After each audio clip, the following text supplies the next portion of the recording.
for a show, talking real life. Sophisticated, melanated, we gotta feel right. Men and women, black culture, yeah, that's real life. Yeah, that's real life. Put it in the air. Let's go.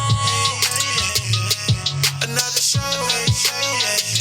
Put it in the air. Let's go. Stop the show. George D. Tony says. Asia.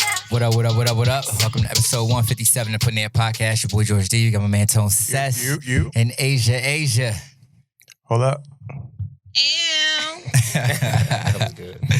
All right, ladies and gentlemen, it's another week. Hopefully you listened to the last episode 156. What is it called? Every Day is Women's Day. We had that conversation, my first day conversations. Can I give y'all a shout out for that? Like, all the love. Everybody was hitting me up. Like, really? All the love, yes. They like that? Like, oh, yes. They I liked it? appreciate that. Drop a bomb for that us. was a good one. Okay. Did that. Who had the best one-liner? She was. I thought you were going to say you. Yeah. All right, so hopefully y'all check that out. First day conversations, going out again on the second date. We had a lot of feedback about that. And is social media ruining the dating experience? We're going to keep it going, y'all.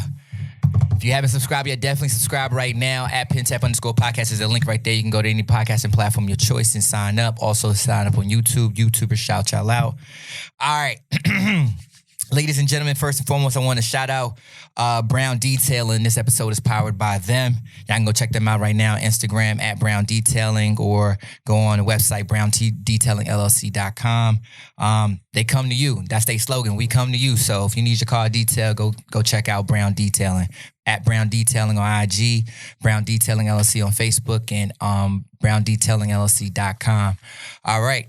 So in the studio today, if y'all was on Pintap in, I think it was 05 or 06, we had a spirited debate about a lot of different things. I think in the work woman and the work wife and the work husband conversation came up, and it became the center of attention. It was lit. Shenanigans. Yeah. Workplace Shenanigans. Plug the book. Shout y'all out. Go to Amazon right now. Cop Workplace Shenanigans. And during that live, it got spirited. Women were jumping in. Everybody's on the comments. And there was a guy who was in there who was just dropping jewels. Boom. Left and right. Haymaker. Left, right. Jab. Uppercut. And I was like, yo, who is this guy? And we finally got towards the end, and I was like, all right, one more person, y'all. We handed him the baton. Yeah, and he was like, he just messaged, he dropped the line. He said, I got you, George. Boom, jumped on in, and all I seen is the hearts go. Every woman there was hitting them hearts because he was dropping them jewels and talking about a work wife or work husband. Absolutely. Y'all can go still catch that on my IG grid for that particular topic. But ladies and gentlemen, his name is Orlando. Goes by at Fox Education on IG, and he's in the studio today. Thank you, sir. Thank you guys for having me here. That was a very spiritual debate, but that's what I love. It wasn't a debate, it was a conversation. Definitely a conversation. Yeah, it was a conversation. Yep. And I took a little bit of time to try to check this guy out, and man, I was like, IG ran out of characters, right? In your description, right? I can see you was like, man, how am I fit? Let me put the top 5 up top.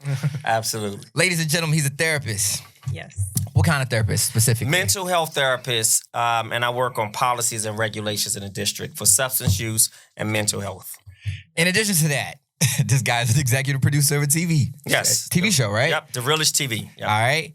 Then you have founder and president of the Fox Grooming Academy for Boys. What is that? So the Fox Grooming Academy for Boys is an adolescent program, and I haven't really done the work with the group of males in such a long time. But the bottom line is I focus on identity versus role confusion, and it's all based on a human development stage to help young males understand how do you go from the block to the boardroom. Okay. And literally from hugging the block, selling the drugs, being out there, or just hanging, to how do you acquire a job, and not just holding a job, but sustaining the job, and really taking all that I've learned coming from Southeast DC and really try to bestow it on males who look like me. Because if I did it, obviously everybody else can do it. I'm no different. Give us an example of something you do within this program that you would do for these young boys. So, for instance, I really work on what's called mindfulness and cognitive behavior therapy, CBT. And really, once you shift the mind, you shift the trajectory of where young males are going, because it's hard to become something you can't see. Right. So I know, coming from a single mom raising 2 boys, but my dad was always participatory in my life, I knew how critical it was to have male teachers and male figures as great examples to me. So I wanted the young males to understand that first, because if I can't work on how you think, then it's going to be really hard to shift your confidence. Right. And when you have confidence and esteem, you make more prudent decisions out here. We're all going to have hiccups in life, but you can walk through the planet Earth and you make some reasonable, rational decisions. So we did those sort of programs. Then I wanted to do interactive programs, right? Okay. So being able to do skits and identify what those skits look like in the real world, whether you're being pulled over by the police, to really using peace and conflict resolution. What does that mean? So when I greet a black male, it doesn't necessarily have to be that,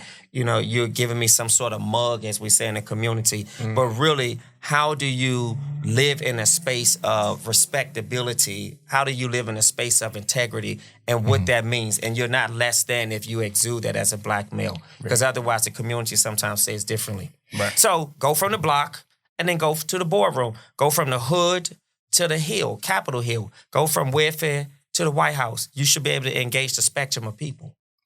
And in a basketball game, when somebody go like this and they kind of get themselves an alley-oop, that's what I just did, because, ladies and gentlemen, as you can see, he's also a motivational speaker. You know what I'm saying? Branding coach. Is that part of this program with the boys, or what is that? Where did that come from? What's that about? So branding coach really comes from helping individuals who want to ascend in a field of media and entertainment. Okay. How do you brand yourself in a way that your reputation perceives you in a positive way, not a negative way? So we see so many of our young folks on Instagram. Everybody's an Instagram model. You see a lot of young males that are doing sort of like the ghost guns and kind of displaying all sorts of things. And they seem to say, I have a brand, whether I'm rapping or whether you're modeling or whether you're playing basketball or whether you're going to school to be, a teacher, etc. So branding coach really helps you to understand, what image do you want the world to see of you, right? And based on that image, what needs to be done to foster and massage the imagery that you want to put out there to the world? So what people see about you and that first impression really could be the very last one, and life doesn't always give you second chances in that first opportunity. So the goal is to really help shape your brand. And I want people to understand that your identity is very different from your brand. I hear a lot of folks, not just young folks, often say, like, this is my brand. It's like a woman who says, I'm just a mom. No, you're a woman. You're a mom. You may be a wife, but there's so much more to you as an individual. So don't get sort of wrapped up in you being the brand, but how do we separate the brand? And what's needed to feed that particular brand. Okay. So I like to focus on that. It's just like if you took a young male who has been drafted into the NBA or the NFL, right? You want him to understand protecting your brand, but how do you respond to the media? How do you comport yourself in the public, and ways in which your image could be your demise? Got you. So that also means that you probably a subsect of this might be this lifestyle wellness coaching that you also do, or is that how does that differ from the branding side? Well, I see the difference in building a lifestyle that becomes the way that you live for the rest of your life. So I have this sort of perspective that I like wellness. I like to live well, dress well, speak well, eat well, drive well, financially, sustainably, live well. And I like to have wellness in my friendships. And most of all, I like to look at the wellness of health, mentally and physically and spiritually. So that's all of these particular programs really are indicators, measurable indicators from where I started to where I am today. Okay. There's no particular science to any of this. The science is really the evidence based in how you live and what your outcome has been. Like, all of this is based on that kid who was in Southeast, who went from here to here to here, had a sharp turn, went up the roller coaster and dropped down, because that's life. It's the ebbs and flows of life. And I just say, if I was able to acquire that from a single mother whose father was present in my life and participatory at times, then I need to create this recipe for other males who are out there right now having the same experience. So I said all of these features, if you will, in my life will be a part of who I am today. Glad you said that, which brings us to our first topic of the day, ladies and gentlemen. It's a relationship topic right here. He talked about wellness. He mentioned a bunch of different things, spiritually, how you look and everything else. Now, young guy, you just entered into a relationship. And now you're faced with this dilemma. We're not going to put it on whatever gender. We're just going to say the relationship is now faced with this dilemma. Can it survive a financially unbalanced relationship? Can a relationship survive if it's financially unbalanced? What do you guys think? So, if anybody's been watching Breakfast Club recently, Jessica Hilarious was on there. She was talking about how she will not date another guy who... Did she say broke? Yes. She used the word broke. She used the word broke, and she explained some things. One of the things she said is, she put the person on, and then they wind up stealing. Wait, you gotta also she gave a better definition. Go ahead. I'll let you take it away. But she used the word broke. She definitely used the word broke. Okay. But she said broke is a mentality too, right? Because she was like, he had a job. He became broke when he quit his job. Okay. Said he wanted to work for her, and then he started stealing from her. So that was a different scenario, right? So broke, she's not saying he's broke meaning just because she has more money than him. She was just saying that obviously, like, the lifestyle, he got comfortable in her lifestyle because she financially could provide for both of them. And then that turned into him working for her and believing that, like, her money was their money, when I don't believe that was a conversation that they agreed on. So it sounded like she dated somebody that was broken within and broke on the surface. So intrinsically, because if you have to steal from somebody, true, you're broken. But I think within. that people's definition of steal varies, right? I've heard a lot of Hold on.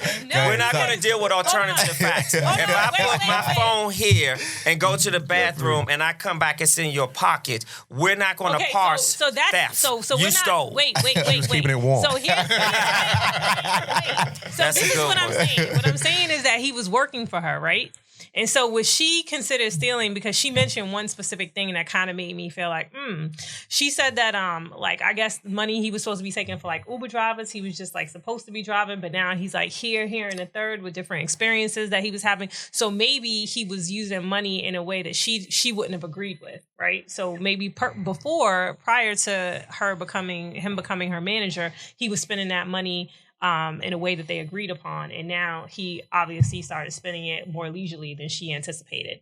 And so I don't think that she never said that he was, like, out there, like, taking, her money and spending it. So that's why I said I want to use that word, like, loosely, like, stealing from her, because I think that, like, K. Michelle has some shit like that too with somebody who worked for her. Yep. And it was, like, a huge disagreement about what's stealing and what is something that they're accustomed to doing, and now you want them to ask to do. I can't speak on those two ladies. I'll just speak on, as human beings, men and women, I think a lot of times we end up dating our pathology as opposed to trying to date something differently. So if you're looking at me and thinking, like, well, what are you talking about pathology?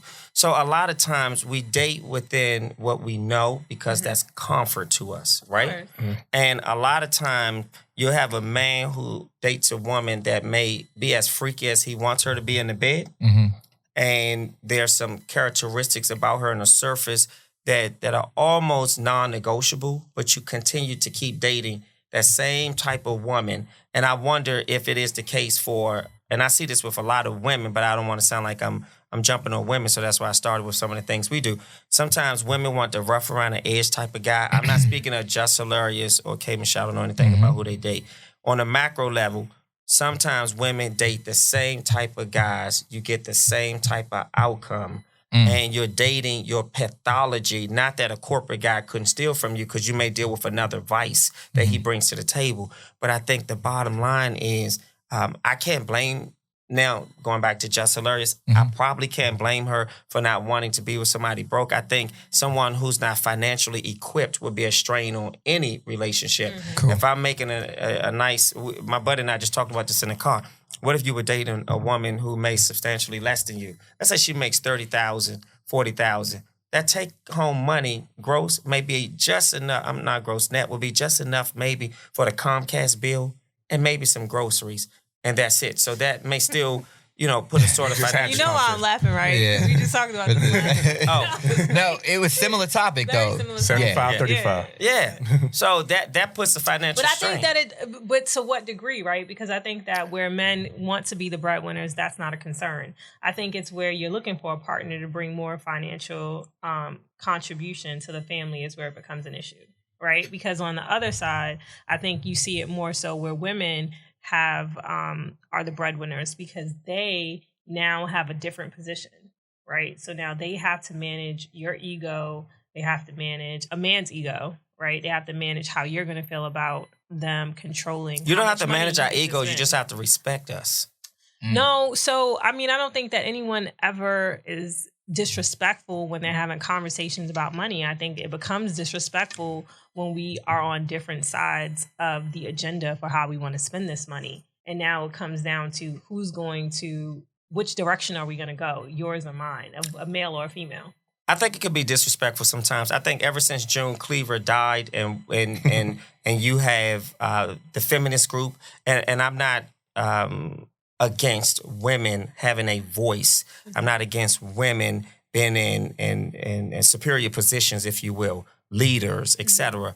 For me, it's always about the language, the respectability. In a relationship, there are women who have a certain muscle they display at work, and then they try to bring that home to the relationship. And so let's get away from that. She's not using any muscle. I haven't seen that happen. I would love to see the one who can get away from it. So, and that's what I'm saying, right? I feel like you haven't seen it because I think that any time the answer is no, or it's going to be her disagreeing with your position or a man's position, not yours, that may be seen as disrespectful. I don't know. Maybe. I think there's an art to disagreeing. I think, I'm not in the business of arguing, but I'm in the business of disagreeing because dissent is democracy. And I think there's an art to it. The bottom line for me with anybody, particularly if I'm in a relationship with a woman, is about respectability.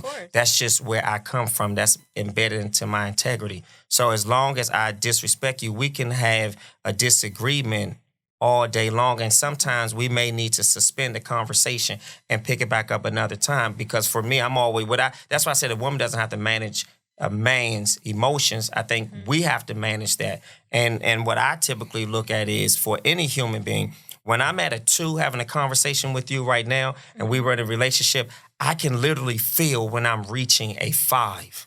Right? And then I know not to let this get to a 7 because now it becomes uncontrollable in many ways. By time a 10, you're already dealing with the police.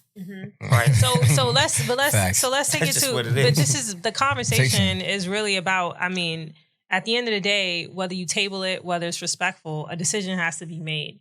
And who determines the decision really is going to determine how you feel about it. Because I think that there are many women for years who have not been the breadwinner. And so when a decision was made, whether they agree with their significant other or not, they had to move forward and they had to still be a team player. I find that when now that the roles are reversed and women are the breadwinners, how does that look? Like, how do you get to have that conversation with your significant other respectfully, but you are not going with their decision? Who reversed the role? Nobody did.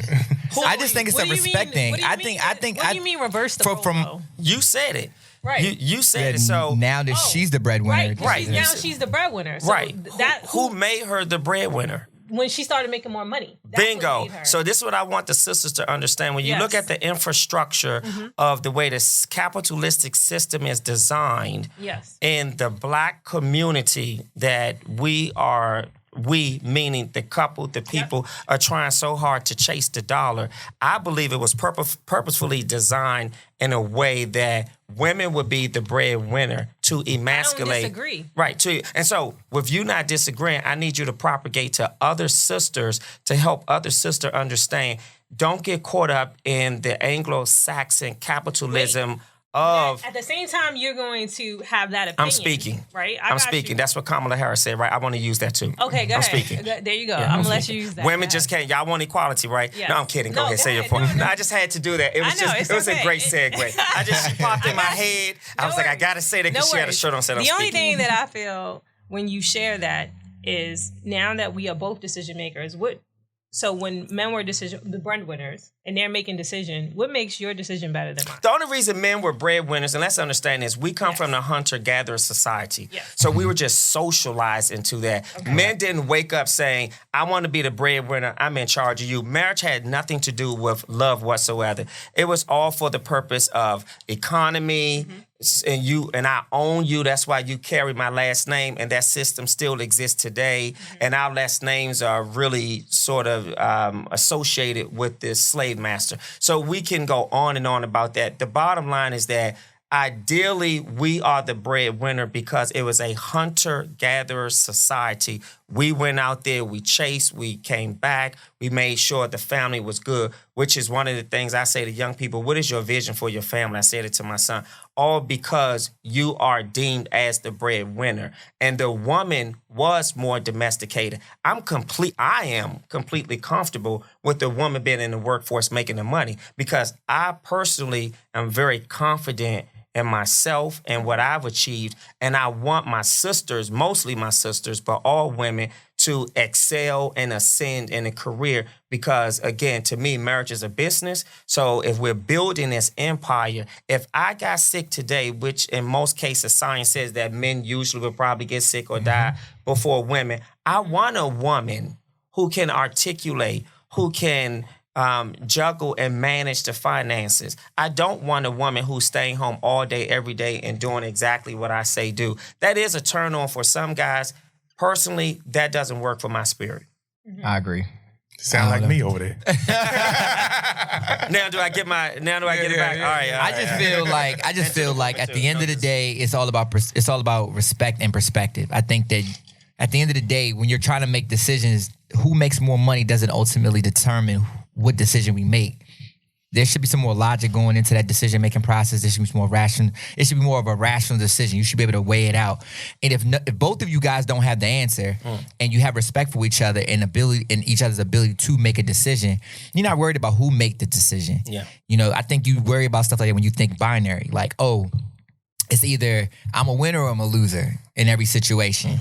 If it's always that, then you're going. The reason why I disagree is because sometimes we find ourselves in scenarios where it becomes you or me, right? So we're both up for a promotion, but mine takes me to another state and yours is here.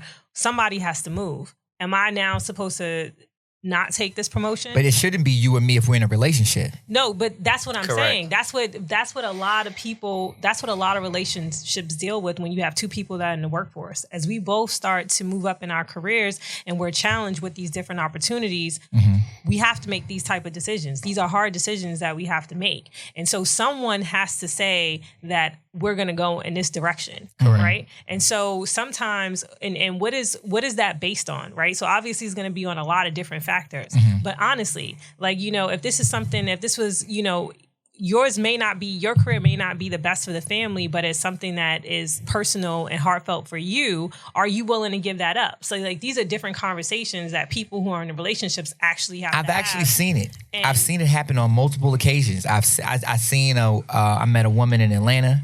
She has a dope product out right now. I'm so sad I can't remember the name of it, but she makes natural deodorant. She started off making it for her son. And she was working in the industry. Her husband was doing his thing, and she believed in her product, and her husband was willing to relocate with her and the child, or relocate in general to help her, and gave her, she was like, I need a year, give me a year. And he supported her for a year, 2 years, and the business is doing excellent. I know another woman right now, she's dealing with the same situation. It made sense for the husband to be home more with the kids, and because she can go out there and get a bigger bag. It's not to say he can't work, he'll get a bag, but now he could help her business, the business that she was able to create, and that works. But I've seen it successfully be successful so many times, and it's all stemmed on people being respectful of the decision-making process, but more importantly, not thinking in that binary kind of way. It's never a me or you. It's about our family. Right. What's going to work best for our family. Maybe I am comfortable where I am. Maybe I'm doing well in my career right now, but maybe we may need to make this pivot because this pivot is going to allow me to go further than I wanted to when yours pan out. Sometimes it's just one of those situations. And I've seen it happen too many times and in a successful manner that I just feel like it's not a case of money. So a relationship can be financially imbalanced. More often than not, it's always going to be financially imbalanced. You know what I'm saying? I've never been in a relationship where me and my girl make the same amount of money. Never. I've been in a relationship with women that made, literally 3-4 times me. You know what I'm saying? And was like just jet set with me. And I'm like, the way my checking in my savings. You know what I'm saying? Yeah. And she's like, fuck it, I got you. You know what I mean? Like we together. And I've been in the opposite end where I was like, no, I got you. And I just think when you respect that other person, you respect what they got going on. And more importantly, you are willing to do whatever works for the relationship. Last point I'm gonna make on it. Sometimes I think I've seen this happen recently where a guy was being supported by his woman for at least 7-8 years, right? But he wasn't cognizant of it. And it was putting him in problems. And then eventually he had to recognize, he's like, you know what? I've been spending money and investing my time in other people, not realizing I got my girl who's been supporting me. My first thing, she was the one holding my camera. So now he's like, yo, I'm gonna do it for you now. So whatever you want to go, whatever you want to do, however you want to do it now, I'm focused on you. And I think it came down to when he finally respected her and more importantly saw her. And I think as long as you do that, you should be all right. That finances, that'll fuck you up. Yeah, and it is about, go ahead, I'm sorry. No, go ahead. I'm saying it is about respect. But also the respect is really supported by the communication. It's how we talk to each other. It is how I feel the way you speak to me. Because ultimately, I have to sell you feel goodness. That's what I often say. It's a part of the customer service model, right? I may want you to move to a different state with me, but you may not want to be away from your family. You your income may be much higher than mine, but it's how you talk to me about it. It's how you make me feel because we are a team together. We should not be in a relationship competing. Right. And of course, to your point, George, it really is, as he stated, there's going to be this sort of imbalance in income. Somebody's always making more, somebody's always making less. There's the notion of who's the alpha in the relationship, if we recognize that. And ultimately, how I feel about what you put on the table. You know, because it has to work for both of us. And sometimes I think the greatest thing that people leave out of the equation is God. It may seem very corny, but it's really about the faith. When do we as couples, when you're dealing with whomever, really open the book and turn to your faith, whatever that may be, the Quran or the Bible? When do you refer to that? When do you allow that to be the guidance in a relationship? Correct. And oftentimes we keep it omitted. And when I don't want to listen to you and you don't want to listen to me, you know, you have two human beings who feel like I know what's best for one another. And sometimes we don't. Absolutely. Right. Tony? No, I'm good. You know what? All right, so let's switch gears just a little bit because you brought up alpha. Yes. The alpha male characteristic. So recently, we've talked about this in previous episodes, but there's Russell Wilson. Now he's just their relationship, Sierra and Russell Wilson, is just a symbol for what we're about to talk about. Not talking about them particularly, just a symbol. There's a woman. There's a woman on Instagram. I didn't know y'all liked them that much. There's a woman on Instagram called Indy Remy _comedy. So INDI Remy REMY _comedy. And she's a pretty funny woman. I catch a lot of her stories and things in her lives and stuff. In any event, she had one recently where she was basically talking about Russell Wilson not being a simp.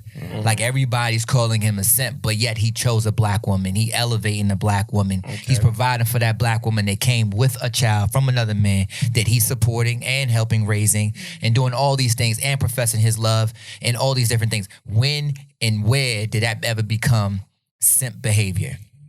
Right? She's smiling. She's ready. Yes. Yeah. I don't have to say anything.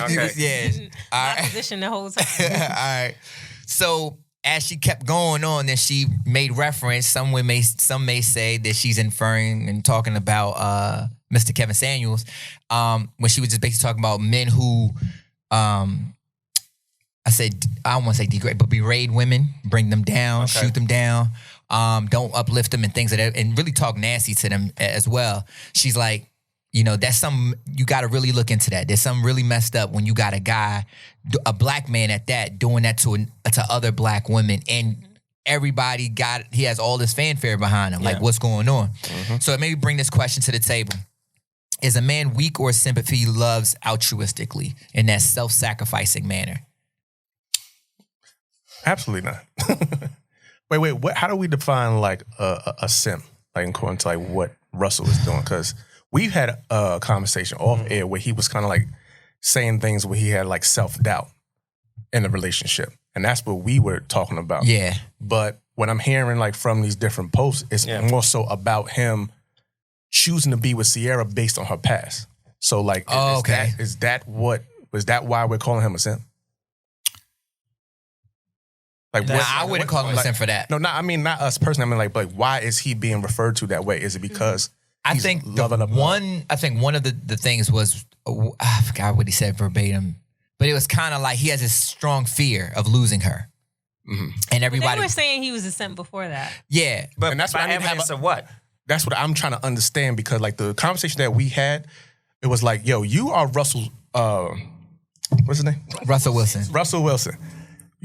You need to have faith in your abilities and what you bring to the table. Yeah. And that's when we had the conversation, like that's simp way of thinking. But like what I'm seeing on the timeline and what the comedian was referring to, it seemed like they're trying to break him down because he's loving Sierra based on her past relationships or the type of woman that she is. No, see, there's two different parts to that, right? Because first it was in retaliation to, there was a guy who made a post that like Sierra needs to be happy that she's with him because she was about to be used up, or she's not like worthy of being with him because of her past and the past men that she's dated. Right. So that was the first topic of conversation, and that's where we had that whole argument. And then so because he took this type of woman and he's a simp for that? this type of woman, exactly. He's a simp for that. And then they was just saying, so in other words, that was a come up for her?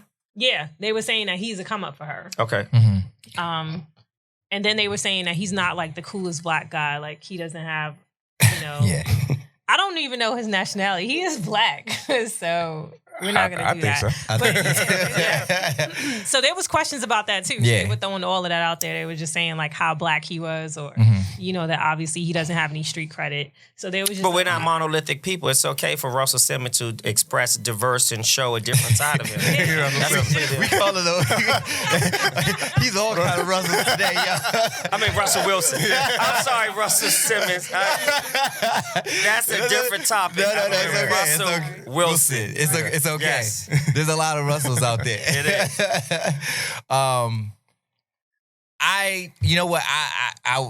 I will raise my right hand and say that, I did kind of ascribe to some of that ideology. When I heard her, it kind of humbled me. I was like, you right. Wait, so you felt like... No, I kind of felt like, all right, so it's kind of like I kind of looked at him in the context of like how people were looking at Kanye with Kim, right? Okay. Like he wasn't a man's man when he walk in a room to have that kind of woman who's had that kind of past. Sure. To like squash all that. Like that's me now. Yeah. You know what I'm saying? Like that's what people's calling him a simp for. Like you don't got that type of masculinity in you where dudes respect the fact that that's your choice and that's your girl. Right. Right? So I kind of fanned a little bit over that to Russell a little bit because he is laid back. Yep. He's, I don't know, man. I can't really say. But I think the street part of it, like that kind of like bravado is not really there. He's kind of off. It's something about the swoop. But we don't know too. that. So let's be careful because we're juxtaposing You're right. the celebrity image to who we think people are. Correct. We think we know who people are, and behind closed doors, he may be something else. And I think that's the reason why we become flabbergasted when you hear stories about this isn't a true case, Russell Wilson, but I'm making this up. If he had knocked Sierra upside her head and everybody be like, oh my goodness, I can't believe it. He doesn't seem like that type of guy. But it may be expected of Birdman to knock Toni Braxton upside her head. And Birdman may be the most loving, caring, nurturing human being despite the tattoos. So I think we got to be really careful in comparing who we think these celebrities are. And it's fair for us to think something because we see them in interviews, we see them in things that are real life, but we don't know who they are behind closed doors. Yeah. Right. I think for me, it was kind of like when a lot of the stuff was coming out about Sierra, or just people just talking. Like, I kind of wanted him to kind of step out in front of that, like, yo, chill on that. You know what I'm saying? Like, I've seen, I'm not gonna say lesser artists, but like in terms of stature, right? In terms of celebrity, like a Nip, ain't nobody saying nothing about Lauren. Like, he made sure that she had that respect, even though she had Lil Wayne's baby. You feel what I'm saying? Right. And I think that's what I was looking at in my comparison when I was looking at it. I wasn't trying to be super judgmental about it, but that was just kind of like my feeling on it. But like I said again, Indie Remy, she humbled me when she said what she said. Because the thing about it, when he did the fear comment, I wasn't mad. I said I don't like the fact that he said fear. Okay. But at the end of the day, I still bang with the fact that he's still professing his love publicly for that woman. You know what I mean? Like, I respect any dude who does that publicly. Okay. You know what I'm saying? Like, because that's the one thing that women, especially black women, aren't necessarily getting in that particular vein. Okay. They'll be repping, they'll be next to the guy, but he's not saying, yo, I love her. Like, I just seen something with Lil Uzi Vert, maybe he was capping, whatever. He was talking about JT, and this is a girl who had a history where she didn't like her nose. Okay. She didn't like her, she didn't her facial features or other parts of her body. Sure. She didn't feel attractive, and you got this guy now who's like, yo, I just love you. I love, like, you know what I'm saying? Yeah. Even if he's BSing for the gram, I just love the fact that he's doing that. What's the dude who's with Naomi Osaka? Corday. Oh yeah, Corday the rapper. Okay. Like, yo, he's publicly loving this girl. Like, all day, and I love seeing that, and I big any dude up who does that. So I'm sorry, but I think what put him, at least the conversation that we had, what put him in the simp box was the fact that he's doing that, but then he's saying things like, "But I feared I might lose her because," as if he wasn't good enough. Yeah. That's what I had an issue with. That's where I was. Yeah. Now, I didn't hear that. I got that from like one of you. Oh yeah, it was on the, he did an interview. Yeah, he did an interview. But this is the reason why I created the Fox Grooming Academy for boys, because I want to groom you spiritually, mentally, and physically so you feel adequate, so you feel enough, and we can display in the community that you have a variation of who we are as men. Everybody doesn't have to be rough around the edge. Because women like to rough around the edge until he gets rough with you. Yeah. Then you want a TPO, a temporary protection order. Right? So let's be really clear what your call letters are in a relationship and what type of guy that you want. You can have a WHUR relationship, you can have a 93.9 relationship, or you can have a WPGC relationship. If you don't know what it is, look it up. But all the stations give off something differently in music and genre, etc. Right? So let's be really, really careful. Russell Wilson, be who you are, love on your woman, and he has his own way and own style of protecting her, and it doesn't have to have a stamp of approval by Choo Choo, Cut Nose Boo, Peanut and Popcorn. Those are twins on Minnesota Avenue. I don't know that they own Minnesota Avenue. So you got to be careful. You know, live in your best version, your best life with your woman. This marriage topic makes us bring up something that it was on the table a few weeks back. We just kind of just want to talk about the pathology of it all. Yes. See if we can get into the pathology of it all. A woman and a man, it was on Instagram, I forgot who, but it was a woman. She was in a relationship for 7 years. That was the caption. And after, I guess, 7 years, the relationship ended. The guy now enters a new relationship shortly after and is married. And we're just going to throw a little bit of mustard on that. He ends up with kids, right? And meanwhile, while she's still in her bed trying to figure out how could he be with me for 7 years? Nothing. And then end up over here after this short period of time in all of this. And like she's going through it. She's in the bed. She's on the floor. She's here. She's there. What do you guys think about that scenario? What do you think what causes something like that? The devil in disguise. It's the devil in disguise. You have allowed him to distract you with going to Cancun, Mexico, going to the Poconos, having the red bottoms, rather than looking at the value of that relationship. After 2 years, you should have a sense of what you want beyond the purpose of the things that have been given to you. You know, my mom said, rest her soul, but my mom has always said to my brother and I, you need to be with a woman all 4 seasons before you proclaim that you, or declare that you know who she is. Because you meet a woman in the wintertime and you like that she's dressed up. And in the summertime or the spring, it goes like this and this, and you're like, what the I don't want them to hell tell you is that. going on? You know, and so forth. So the bottom line is, women, enter the relationship with the intention as men should on what you want. And then I also think age is a factor. First of all, my personal opinion, if you're under 30 years of age, you should not be in a serious, committed relationship. I think you should explore, get your own place, get a feel for what you want in a woman or a man, as there are layers to dating, layers to personality. But who knows, if it's God's will and you come across the right one at 23 and you guys are together until you're 73, then may God continue to crown you with the blessings.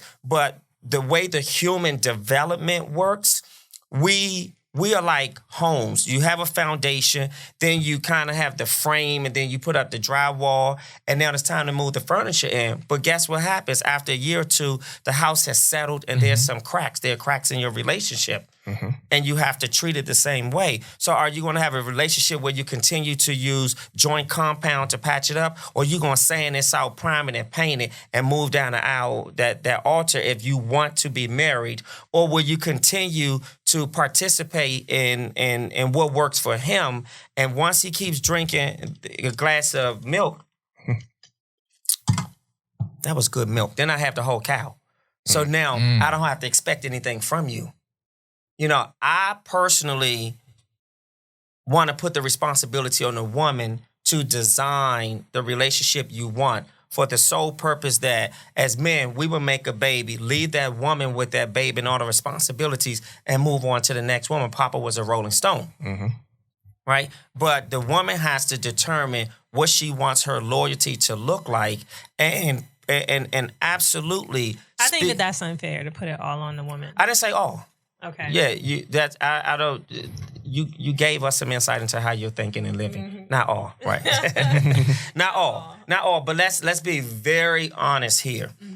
Women are ultimately left with the children. Agreed. Right. Women are often figuring out how to manage her family and all those responsibilities. That's why we have a system of child support that women go to, because the government obviously doesn't want the mother, the woman with those kids and those responsibility to be eating up the taxpayers' dollars. So I'm just saying, I don't want women to feel that the full responsibility is on you, but I want you to be wise and protective enough to understand that what you allow to enter your kingdom could really cause it to crumble, because we move on. I'm just telling you the facts of life. We will move on in a heartbeat and be with another woman and take care of her and her children, because that is what comes with the package. It isn't right, but it's the facts of life. So I want to put some more context into this scenario, because I think that when we started talking about it, it wasn't just as simple as like, you know, this man leaving this woman that he had been with for 7 years and now marrying somebody else. It's more so like when we start thinking about relationships and we start talking about marriage and expectations and requirements, right? So I think that one of the conversations we were having in a previous episode was just about, you know, why women want a ring, right? Like why that's necessary before we feel like we want to give a man the loyalty and the commitment that he's asking for, right? That's that full support, because we started talking about 50-50 and what's required and what's expected, and then people moving in together and how much do they pay, and, you know, just a bunch of If you make more than me, you're going to pay everything. So a bunch of different scenarios, right? No, I'm just kidding. She didn't say that. She was like, That's cool. Come on, I ain't going down that way. That's cool. Come on now, Nico. You gotta take Uber. Let's go. She was like, nah, I ain't even going down that road with her. So just like, ideally, like we just have to start to think about what are these conversations about trusting people in a relationship before you're married, right? So I am of the mindset that like before we're married, we don't have, like my expectation is for me and myself and for you and yourself. And then as we become a couple, then we can start to have those team expectations, right? So that wasn't the idea of the group. Like everybody had a different perspective on it. And so, you know, when you have, and so the reason why I sent them that message was afterwards, because I was like, this is why women believe or feel this way. It's because so many women have been that woman who's been there with a man for years and supported him and, you know, financially, emotionally, mentally, spiritually, all these things for him to go and then find another woman that he just marries, right? So now we have to figure out in this dynamic of dating and this time and dating that we're in, it's like, how do you try to build a relationship with somebody that, you know, obviously you're not married to? Like, what are those expectations? Every woman should become the man she wants to marry. Say it again. Every woman should become the man that she wants to marry. Okay. All right, expound.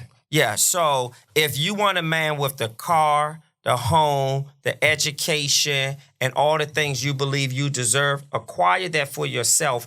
And those sort of hiccups or those sort of distractions that usually create a death in a relationship would not be the primary issues in your relationship. If a woman wants a man who makes $100,000, she should be making $65,000 or more because there's specific things that she wants her man to give her that she can acquire for herself. We're living in a time where, once again, June Cleaver is deceased. Women are no longer staying home. Women are out the home. Women are entrepreneurs.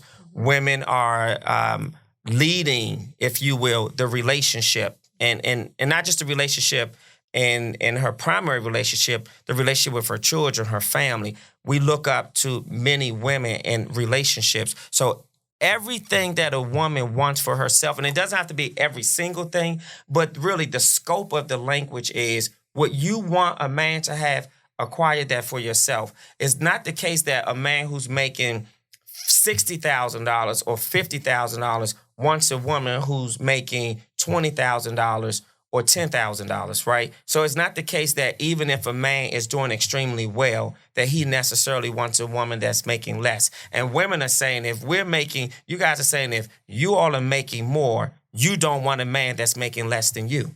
So become the man that you desire in your relationship, and you shift the focus on, well, you don't make this, and you don't never take me out, and you don't buy me this. Maybe we could shift the focus on what we're going to build together, because we both come to the relationship with something of substance. Okay, so I think that was a good answer, but that wasn't exactly my question. Yes. Right? Okay. So my question is, what expectation, when that happens to a woman, right? How does she recover from something like that, right? So when she's had that experience where she's dated someone and then they moved on to someone else and married them quickly after she's invested, what is your recommendation for what women should invest? So what I think I'm hearing is that you want a response to her emotional disconnection because now she's emotionally bankrupt. There you go. Right. Yes. So I think what happens is what happens to all of us when we have a loss. You go through grief. And you go through those 5 stages of grief. You know, you're kind of angry and you're bargaining. Only if I had done A, B, and C. And then at some point you tend to accept it. I don't know that there's a magical answer in terms of what you can do. I think first and foremost, a part of the recovery is to recognize what the problem was from the beginning. Looking at the root of what that woman participated in that created that. That's the accountability. And then asking herself what I need to do differently to acquire differently to have a different outcome. So that's a part of it's really the repel, if you will. I think it's the repel to what I said earlier. I can't remember. I'm getting older. But the bottom line is that I think the bottom line is that to recover, you really have to have accountability, not to participate in it again, and be willing to date differently. And differently doesn't mean, well, I'm just going to start dating white men. Okay, that's silly.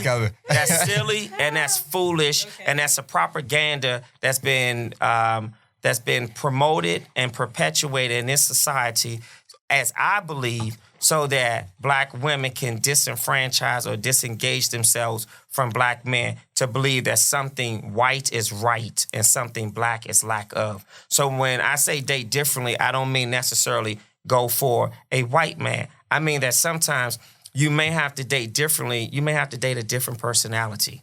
You may have to look within and kind of excavate and dig up what seems to be some of the issues within you or some of the concerns. I don't want to use issues because I want to be careful in putting issues and women together as if, you guys are issues. But you have to really look at those characteristics and do differently. Mm-hmm. So again, to answer your question, the recovery is accountability. Mm-hmm. You definitely want to look at the sort of association. Sometimes you have girlfriends and aunts and other people who tend to perpetuate bad language and bad imagery on you. And I think then you have to take time. Some people hop from one relationship to the next. They just can't, some people are afraid to be alone. They don't even know who they are. Just being in that space by yourself. You understand what I'm saying? And not just women, us as men as well. We have to always be with somebody, always have somebody. Which is okay, but I think you have to be more introspective. Figure out what the hell is going on with me, Orlando. Why can't I be so... This is not true, people. I'm just saying. Don't document this. It's not true. I'm just saying. Because they out there looking like, I knew that's the problem with him. Yeah. But why... Like, I need to look and say, what's going on with you, brother? Why is it that you only want the big behind or the woman that has the fair skin or the big breasts or the long hair or the naturalness and not the makeup? Am I willing to date something differently? Why do I want a woman that does make more money than me? Because that way I don't have a responsibility financially to help the household. Gotcha. Like, there's so many variables to this. Mm-hmm. But again, recovery is very individualistic, but I think it starts with looking what's going on here. Because if you're with somebody, see, with us as men, and I'm going to give you guys, you ladies, a little something right there, you and all of them out there, right? So the reality is this. If we can stay with you for 30 years and not marry you, we probably will. Okay? That's just a reality. Yeah. We will. As long as I know that you are satisfied with all that you want, we will. Become who you want for yourself. Mm-hmm. That's what women have to do. Let me get your opinion on this. With this type of scenario, do you feel like that woman should be compensated for her time wasted? Why do you always want to do that? In the proper context. Well, I'll say this. If a woman like Dr. Dre's woman, mm-hmm. if I believe that she helped to build his career, ain't finished yet. If I believe she helped build his career, mm-hmm. if I believe that she was an integral part of the billionaire that he is today, I believe absolutely that the woman should have some financial recovery. I think he did. But she is, though, right? Yeah. Just not half. Yeah. Oh, no, right. Oh, right. I'm also speaking to this scenario where the guy moves on and has a new relationship where he gets married, has children, and this woman felt like she wasted 7 years because that's everything. She shouldn't get anything. No, shouldn't. No, that's not. You're still not putting that in the right context because nobody's saying it for the woman that he just leaves, right? So we were having a very different discussion about a basketball player who had a living girlfriend that he broke up with. That she wanted some type of compensation. No, I think she deserved. Let me tell you why. Let me tell you why. Because as Judge Judy says, the court system is not designed for people who want to play house. Okay, get married, and the benefits are already there in the guidelines for you. And that is not girlfriend. Wait a second, and that's why I made the point that women have the mentality that they have. Like, do not talk to me without a ring. And men are like, oh, I got to get to know you. I need to know all of this before I get a ring. No. And that's how we got to this discussion topic that we got to, right? Because I believe that if I don't have a ring, what are we talking about? But the way y'all operationalize the language, don't operationalize the language. Because if you say, well, you have to have a ring, then I'm going to say, well, you have to pull your pants down. And let's get to it. Mm-hmm. So now, mm-hmm. I have taken my language and operationalized it in a way that works for me, for what I want. You taking your language to say it in a way that works for you, for what you want. Mm-hmm. So now it's not a togetherness. Right. So now we're totally transactional. Right, exactly. Right. Transactional. So but where's the trust, right? How do you begin to build trust? This is what we're really talking about. Well, first of all, trust comes from what? Like, so let's now start to talk. Well, let's look at the underpinning of a relationship. Yeah. Trust gonna come from what we build in a foundation. Yeah. Right. That's the bottom line the characters. Right. So once it goes into 3 years, 4 years, 5 years, 6 years, years. Each year, I think, chips away at the value, not so much the trust, the value of what this relationship has. It's going to buy a brand new car, and it's a 4-year deal you have on the repayment. Soon as you drive it off, it has already depreciated. Okay? The freight cost has already been paid for, right? So now you ask yourself, I got in this relationship, it's brand new, we a year in.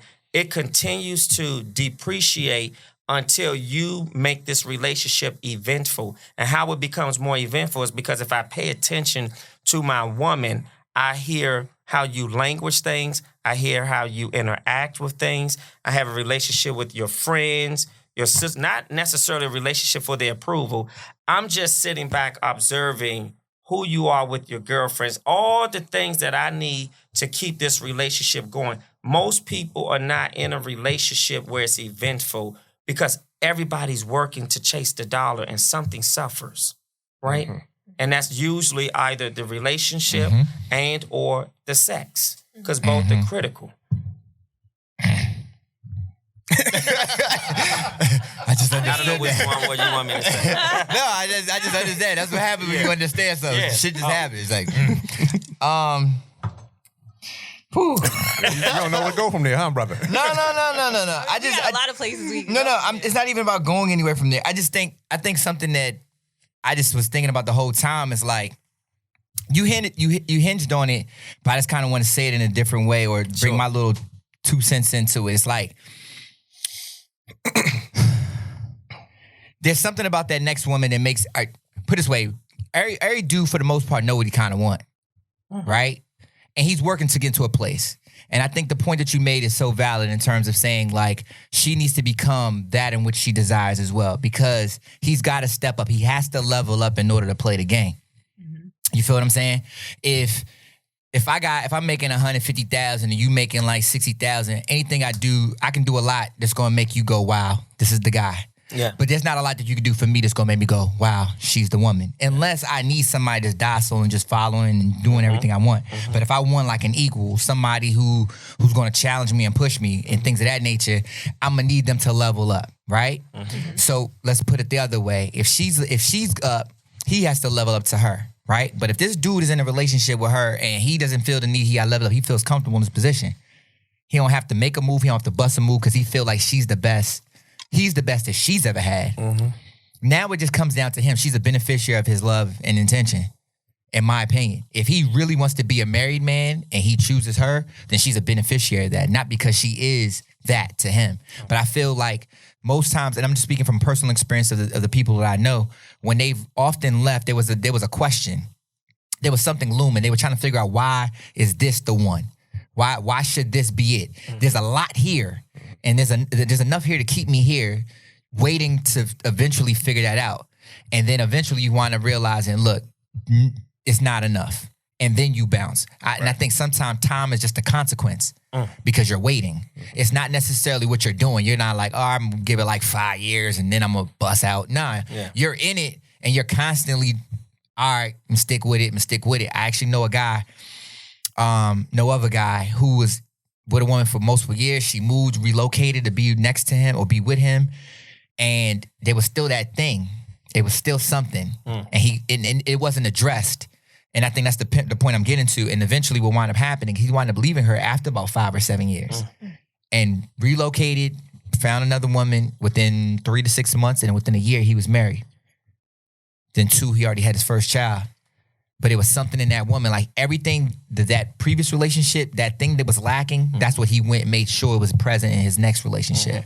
Which brings me back to the point that I'm making. I think that when you're in relationship, especially after a certain period of time, you really got to be having those hard conversations. You need to really be known what questions are there on the table and how can we address them. And if you two cannot have those honest conversations, those honest, hard conversations about what questions are really on the table, you are really setting yourself up for failure. I think that, I'm going to speak for myself, growing up, like, marriage was always something we put down the road. You know what I'm saying? Like, all right, we're going to chill, we're going to have fun down the road.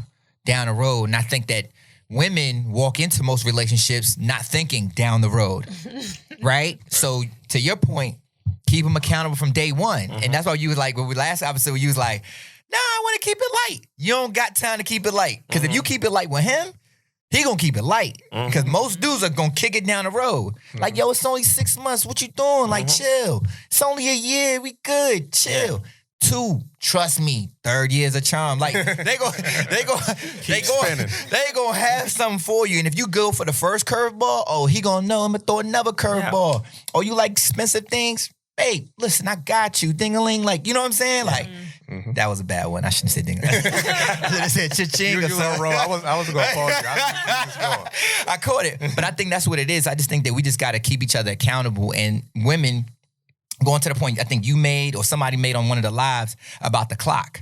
Women, my man Terrence on the other live, the clock is different for women than it is for men. Yeah.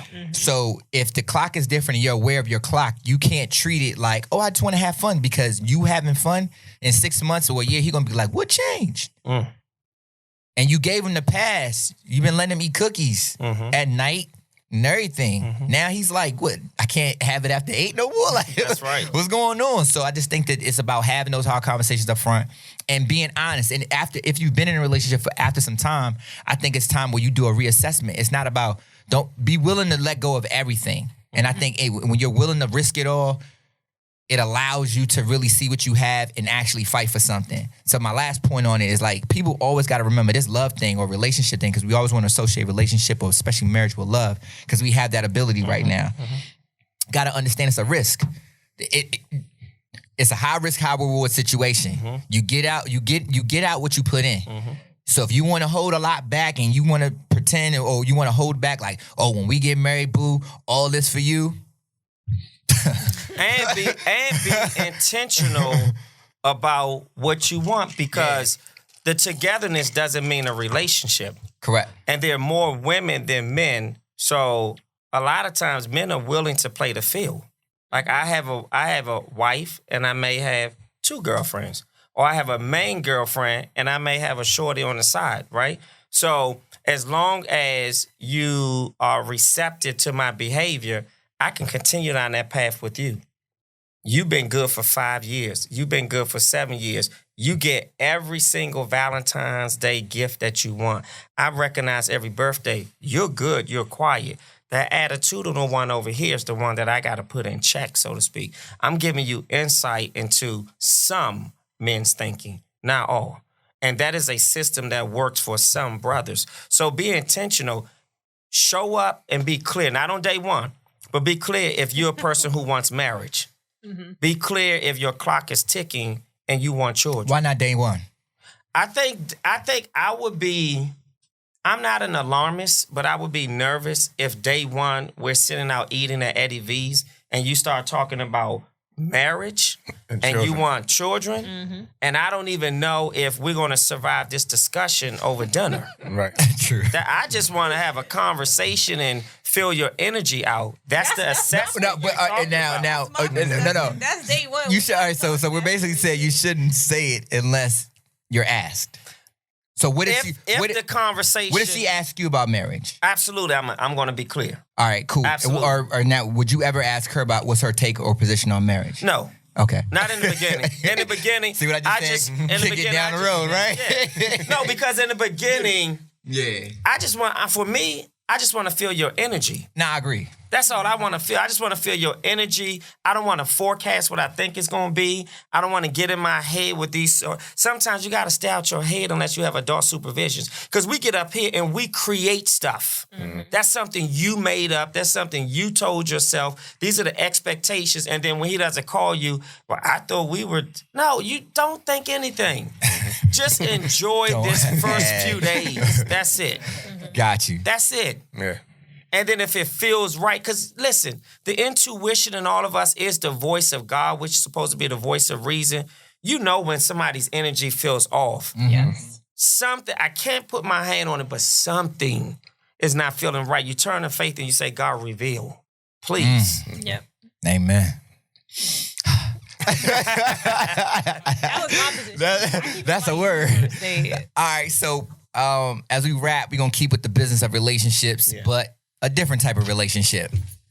So In recent news, Jay-Z's made 2 good business moves. Timbaland and Swiss Beats made another good move with Triller, taking verses over to Triller. And out of nowhere sparked the conversation. Our group chat started lighting up. I seen Michael Rainey Jr.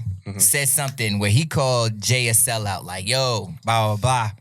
So the idea we want to explore right here is the idea of buying black only for it to sell other. Can you give the public, the people, a clear definition of what that means so we can navigate the discussion right? So right now, my man O's famous for saying that buying black is a marketing tool. Right? It's not buying from a black-owned business. Yeah, from buying from a black-owned business. I apologize. Okay. Buying from a black-owned business, black-owned entrepreneur, whatever, is a marketing tool. So this whole concept of buying black, man, wash away with that, because at the end of the day, when Jay's making that move, that's just a good business move. Don't factor in the whole buying black piece into it. Or what have you. Now, I can understand it. I can accept it for its truth. But I personally, I do have an issue. And y'all can poke holes through it or what have you. So I do believe in the ideology of buying black from black-owned businesses, right? Especially black individuals buying from black-owned business because black people are keenly aware of other races making the preferential choice of shopping with their own first. Correct. Right? And unfortunately, we don't, because a lot of the businesses in our neighborhoods growing up weren't owned by us and so forth, we don't know. So we're used to shopping with everybody else. We're used to buying from everybody else. A lot of the brands that we popularize and are making a great amount of money we don't have real representation within that. Or ownership, equity. Yeah, and that money doesn't circulate through our neighborhood. Exactly. Mm-hmm. So because of that, I do have a real idea. Like I started banking with a black bank just because of that. This Industrial Bank. Industrial Bank, yep. Yeah. Exactly. What's your account number? Because I got one with you. Yeah. So I started banking with them because of that. I started buying black all the time. Like anybody who got a black-owned business, I'm at least cop something from you once. You know what I'm saying?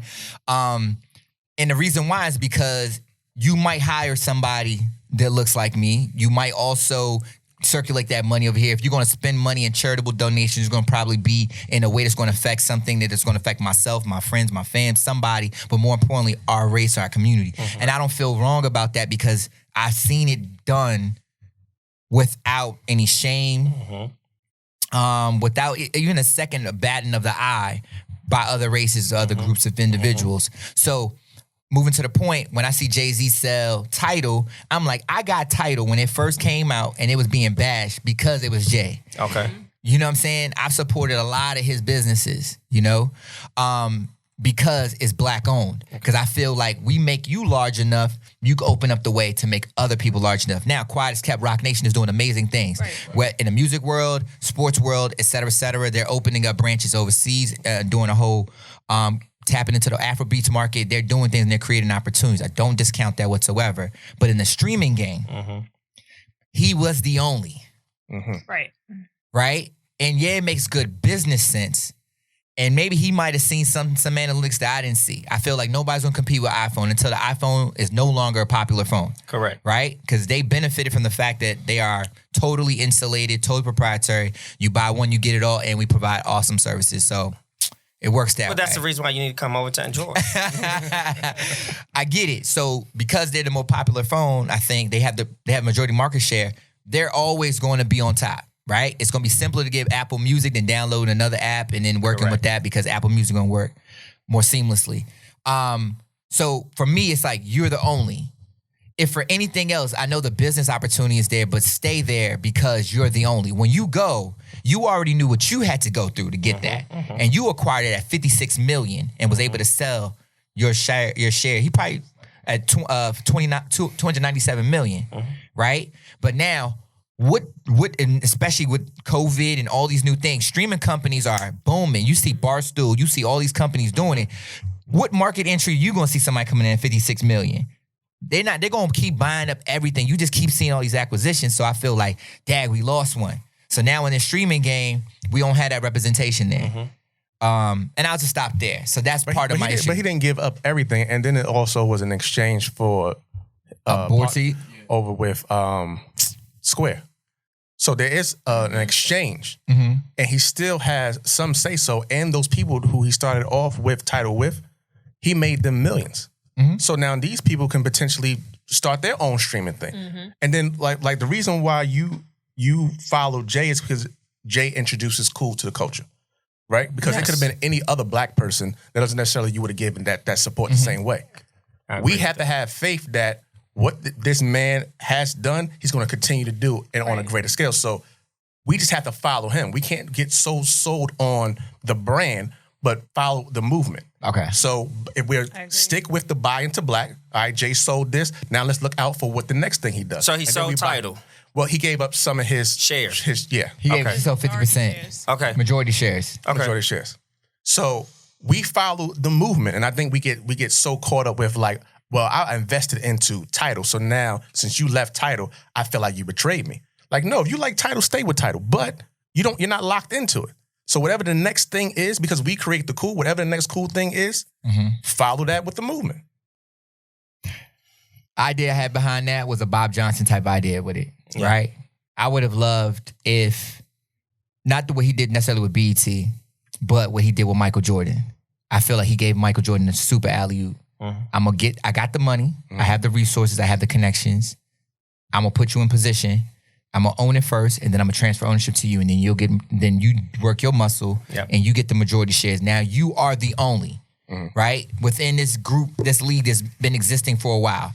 The same way I felt about the Browne move, because at the end of the day, there's a lot of black champagne owners, but when you talk about upper echelon, the ones who are really looked at one of the prestige models, brands, Armand de Browne is up there. Okay. Even though we all know the taste test proved that it's not the best tasting champagne, but they've definitely sold. And it's black owned. It's black owned.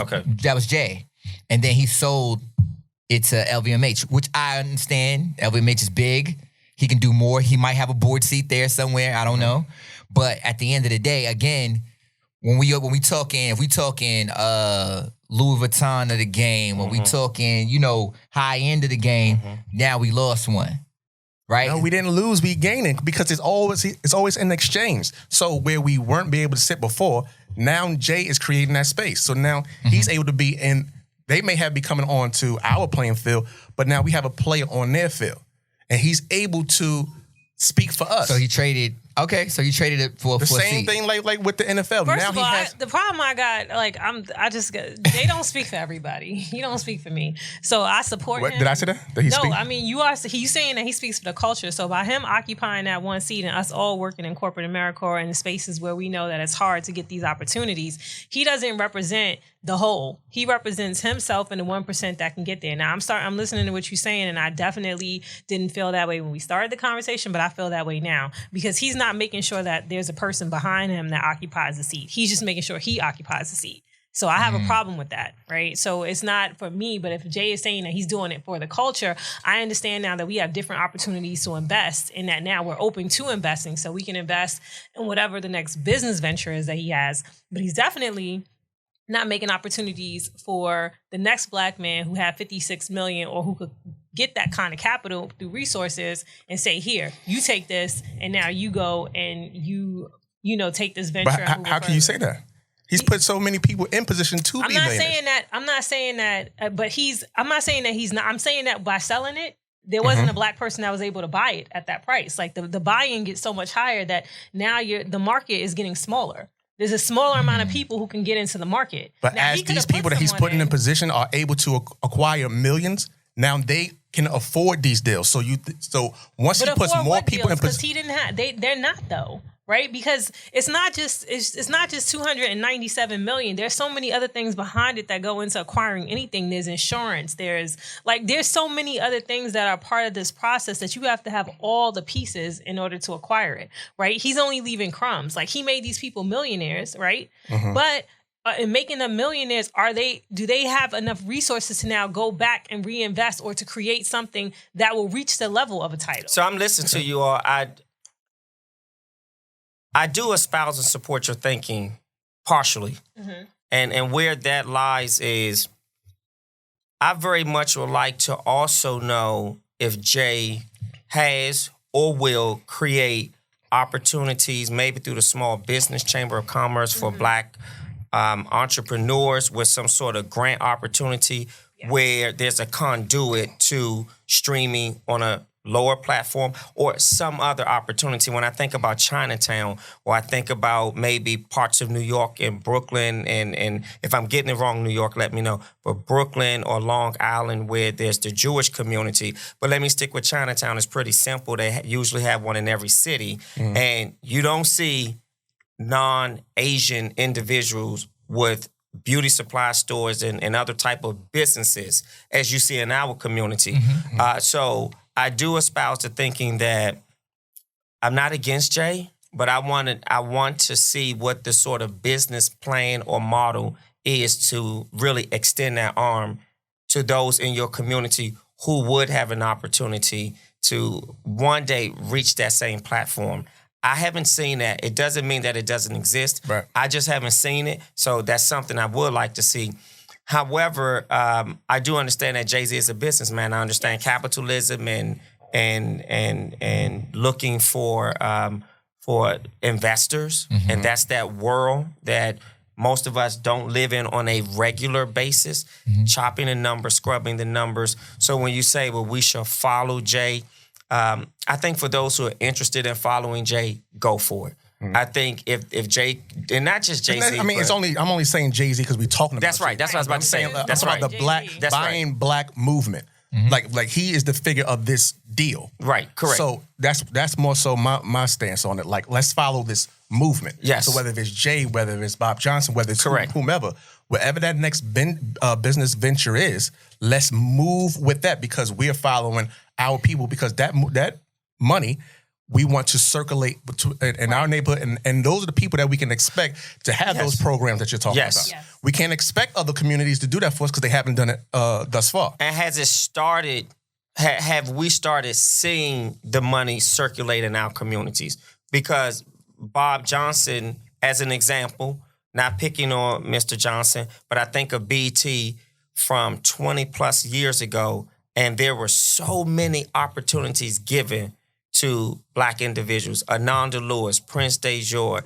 Now you have Free and AJ, Terrence, who is in movies now and was doing, excuse me, Terrence, for forgetting your last name. But the point that I'm making is I mostly want to see the opportunities where there's an arm reach and extension, where there's a conduit for the next man. For instance, if I understand this correctly, Nike had a program where you can design shoes, like an apprenticeship program. Fewer Blacks have been in those programs. I want to see a Black CEO or the individual who creates that opportunity. The gentleman who designed the Chrysler Diamond car that commingled or merged with Mercedes. That gentleman was worth over $300+ million for that sort of the Chrysler that looks like the Bentley, so to speak, right? That was an opportunity. That's what I want to see. But I think you also spoke about buying Black earlier. For me, I want to support my people, and I do. But I also support customer service because I'm tenacious when it comes to customer service. And I get it, people. Listen, I get it that we are a race of people that have not come from ownership. Right. Okay? We are a race of people that, as you've said, George, we tend to support the capitalists, the white man, and all the sort of businesses that have been established. And now we have this movement and this opportunity to support each other, as you say. And I have and I will continue. But I think we also have to learn business. Right. We have to learn business, from customer service to problem solving. And I don't want to walk in a business, and I experienced this before, where just because I'm Black and you Black, you feel entitled to me because of my race, so you give me less than expected service. Yeah. I don't like that. And I don't like to stand, and I'm talking with you, and privilege walks up, which is somebody white, and you kind of curtail our discussion to say, sir, can I help you? Is it okay? Just because you think the dollar is there. Right. Right. You support the privilege and you support that sort of behavior. But I'm all for buying Black because I have purchased, all the high-end designers, but those high-end designers have been around for years and years and years when it wasn't even ideally for black folks until you had the Biggie and Tupac and a Jay-Z who rapped about it in the music, and then it was promulgated or promoted on such a wider scale. So I'm all for supporting my people, but we got to get the customer service down packed. I don't want the mom and pop's behavior. I think sometimes, I don't disagree, but sometimes that's harsh criticism because every Asian store I walked into, like, no disrespect, I never, ever have seen them give anybody great customer service. But do you buy or do you walk out? No, I bought because when I go in there and I need to get something out the store, I still purchase. But that's the problem. No, I don't disagree that it's a problem. Okay. But I just want to say that, we give, black people a lot of flack for like poor customer service, and then we still support other groups. I think that people, have gone into restaurants or certain stores and not received the best customer service either, and yet they still purchased. Then they should hang out with me, because everybody who knows me would tell you I'm an equal opportunist. I give everybody hell. Black, white, Asian, handicapped, Jewish, blind, limping. I'm not disagreeing with you. I'm just saying that we need to put it out there that sometimes I feel like we hold a standard for black people that we don't hold, for everyone, right? Sometimes we give a lot of passes where we don't give a pass to our own. Not to say that we should. I'm saying that we're gonna work to fix that. And I think that you brought up a great point about sharing how we need to learn and understand business so that we can become a business. Everybody's out here trying to become the next entrepreneur, which is wonderful, but I think that they haven't even gotten down the basic business principles on how to run a business first, right? And so we need to take that step back, and we need to go back and we need to create our own playbooks about how we want to do business. Because the problem is that I'll say privileged people as a whole, they have now mastered that process and we haven't. And it's like they can share information, but until you are in a opportunity to make decisions, you are only thinking about what you would do, because until you've actually made decisions, failed, and then been able to create and build something new based on your failures, that's how you win. And I don't think we've had those opportunities yet. And I think we're buying psychology too. I think I want to buy your psychology because it's very, very psychological when you look at the scope of business in America and how we as African Americans have been left out of the chamber of commerce. We've been left out of that chamber, right? So we're now getting to the battlefield, and we're on the forefront, as you see is lined up here, where all of these are black businesses, and we're saying, give them an opportunity. And I agree that sometimes we are critical, but let's keep in mind that we ought to expect optimal customer service. And I think as you give to one, you should give to the other. If you're not getting the best customer service, then you should walk out and not have the attitude and energy that this is just something that I need. I'll go from here all the way to any part of the city if I want something. I go to specific places for specific things because I want you to sell me feel goodness. That's what I need. And if you sell me feel goodness, I'm coming back. I just want to go on record to making sure I'm clear. Nah, you said what you said. I said what I said, but just make sure we clear. Like, listen, I think there's a balance that unfortunately we have to. It's kind of like when you made the statement, like you put the onus on women. She's like, I don't want it. Yeah. It's like we shouldn't have that responsibility. It shouldn't be all on us, right? Unfortunately, I feel like this comes down to us too. Like capitalism, we live in a capitalist society. To your point, we should learn business and we definitely need to understand capitalism. But as black people, considering that for a long time, even today, we don't have access to the wealth or the resources. Yep. The wealth gap is so big. We have to be even more intentional about making sure that we try to circulate wealth within our community and build wealth up that way and make people buy with us. You know what I'm saying? Because the thing is, we're buying with everybody else and we're being super selective, but they don't ever feel that selection ever have to come back and deal with us. Maybe if they want some barbecue or some shit, like, you know what I'm saying? Like, it gotta be. No, but it's really bad out here. Anytime I can go to Eastover Shopping Center and listen to all the Asian viewers out there or the young folks who are Asian that may be watching, I'm not picking on the Asian community. I'm speaking facts. I go into the shopping plaza of Eastover and I look at all the businesses and I say to myself, these are all need-based businesses. Beauty supply store, not that the liquor store is a need-based business, but it's one that feels like it's a need in the community. You know, for the rhythm and the blues. When we have the blues, the alcohol gives us the sort of rhythm, and we play the music, and we become. It's very psychological. But the mere fact that you have all these owners that are non-black, and I've often said I need to tap into this community, even if I have to put another beauty supply store right next to the one that's there, and do what I can to rid them out of the community, so to speak. But again, I think really the priority is, and I gotta say it this way, fix your credit, my people. Fix your credit. Get the credit score that you can acquire, 700 plus.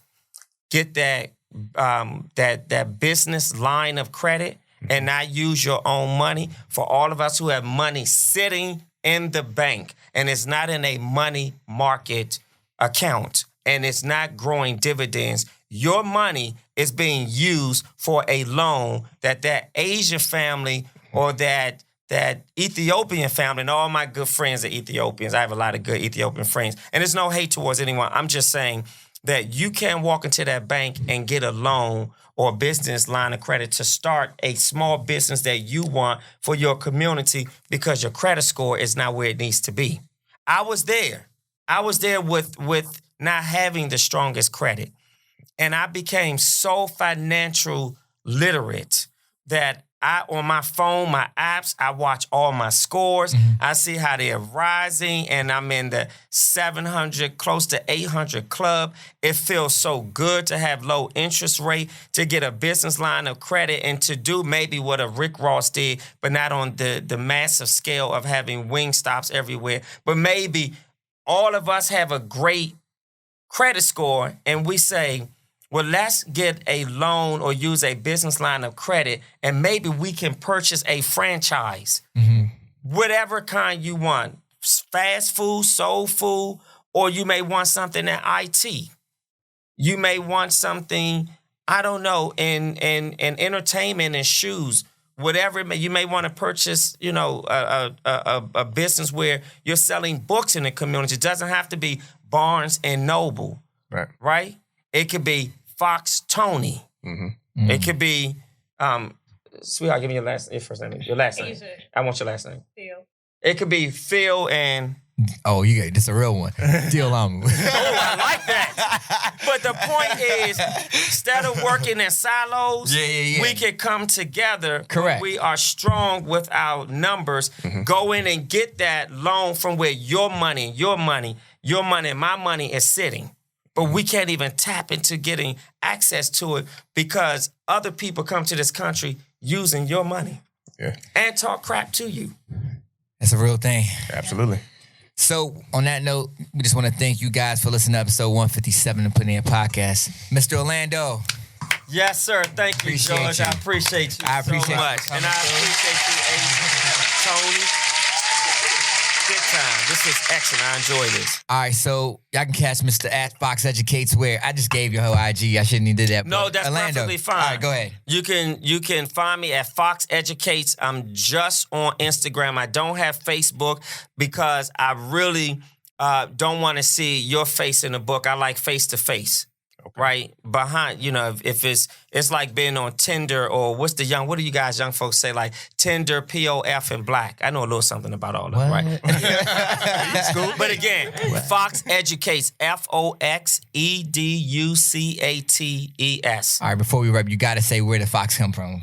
Right, so Fox is my last name, and I believe that I'm in the business of always educating. So I just say it's Fox Educates because that's the goal is... My legacy, I want my mantra to be that it's not about what I wore or what I have, because I've never seen a U-Haul behind a hearse. When you leave, it all stays here. What's really important is that my intelligence become the legacy, and that lives on. I love that. Amen. Awesome. You also got to plug your show. Well, so I'm the executive producer of the Realish TV.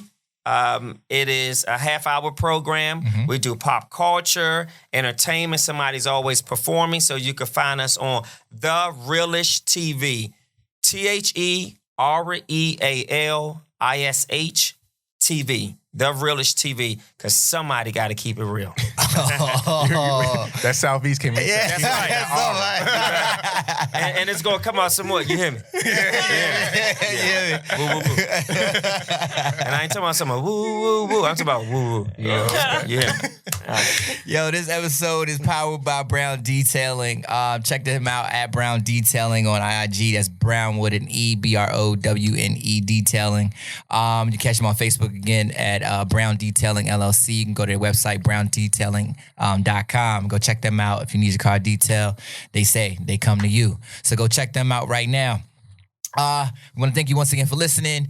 By the time you hear this, don't worry about it. So I'm going to skip on past that and just let you know that you can catch Asia online at Afield 1823. Tone Sess at BTB_SES. and me at It's George D. You actually go follow the podcast right now at Pintap_podcast. Go there. You get the link. And you can go to putintheirpodcast.com. You can subscribe to all the podcasting platforms. If you're on YouTube right now, or if you haven't subscribed to our YouTube, definitely go subscribe to YouTube and catch all the clips and the videos. We want to thank you once again for listening to episode 157. It's your boy George D. We are out. Peace.